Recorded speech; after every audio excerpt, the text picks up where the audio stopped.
Alright, gang, I think that our mise-en is all placed. We got everything we need to do the project, and a couple other things we don't need, but that's something else. What we're making today is a black soldier fly trap. What we're going to do with it is we're going to take this, and it's going to turn into the ideal home for black soldier fly larvae. And we're going to create a mechanism for them to harvest themselves, to essentially pop out of this little hole up here, or some little holes that I'm going to drill up here, and go right into a bucket where we can feed them to our chickens.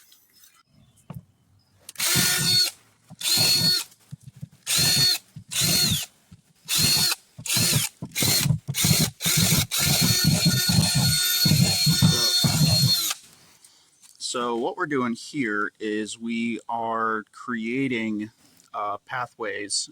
Sorry, we are creating dripways for any of the ichor or anything that kind of builds up in there to drip out.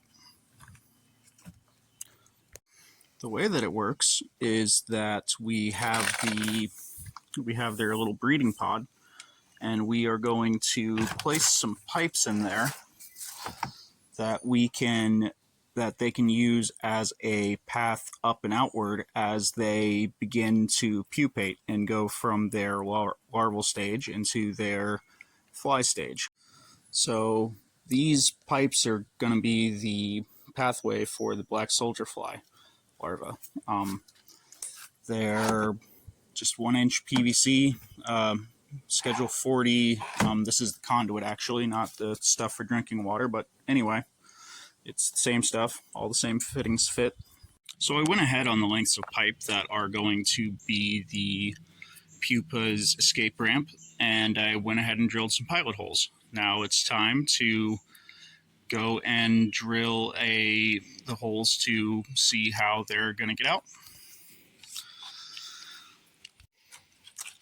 So we're going ahead, we're placing these in.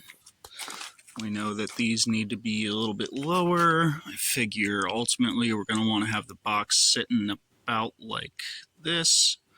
I feel like they need to be a lot lower though, so we're probably going to put it right about there. Let's see if we can find any good distinguishing marks on here. Well, we can always go lower, so I think we should go right here and then right across right here. One hole we forgot, and that's the hole for letting the black soldier fly actually get into the trap to lay its eggs in the first place. Now we're going to go at each of the pilot holes with this step drill bit, and we're going to make the holes a little bit bigger. Down, one more to go. So one thing I was wondering about this step bit is which hole do I need to fit the inch pipe through?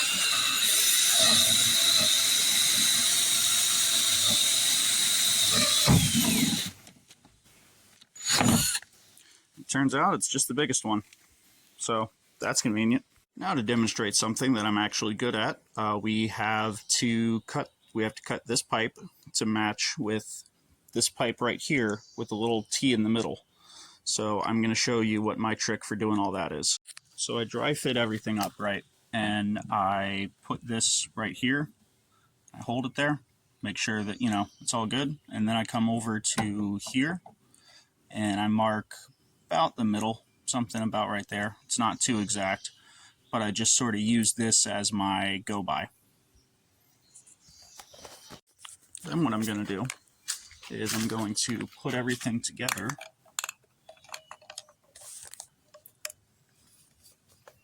Looks like we were a little long when I had it on there. Kind of stuck out a bit. That's actually to be expected. Having all that excess on there doesn't really do me much good. I'm trying to figure out how deep this needs to go.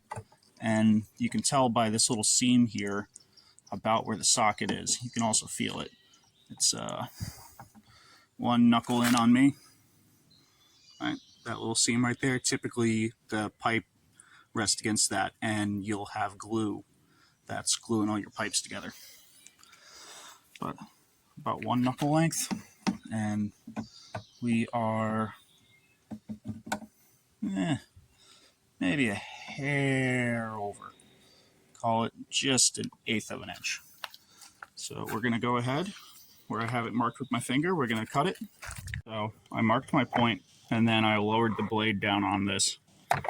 And then it's just a ratcheting cutter. Just go ahead, squeeze it, and you compress it, and you get a really clean cut.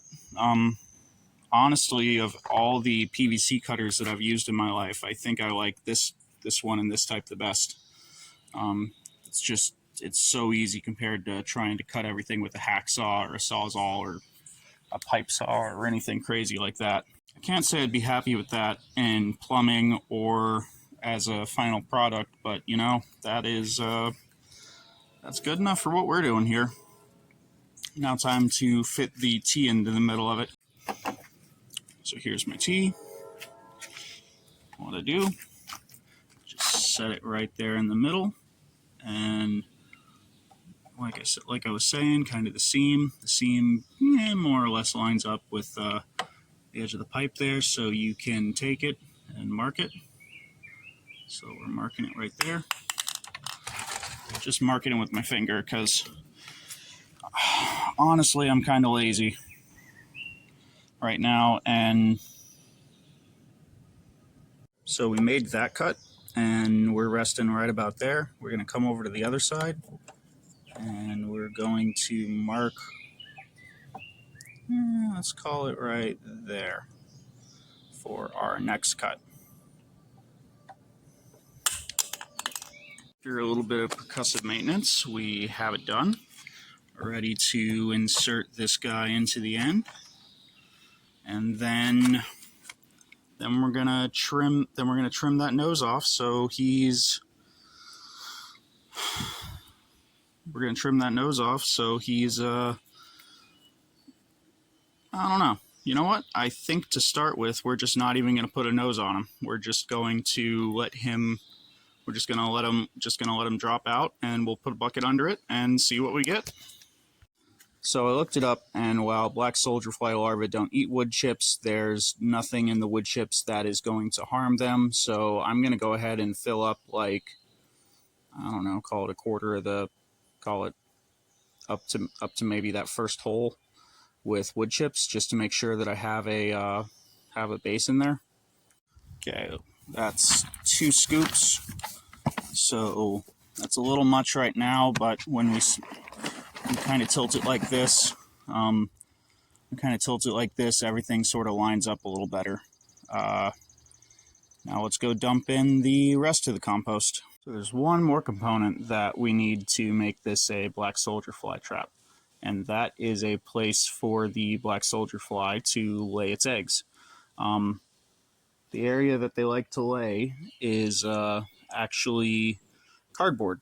So what we're going to do is we're going to wrap up this cardboard and we're going to stick it in there and see what we can do.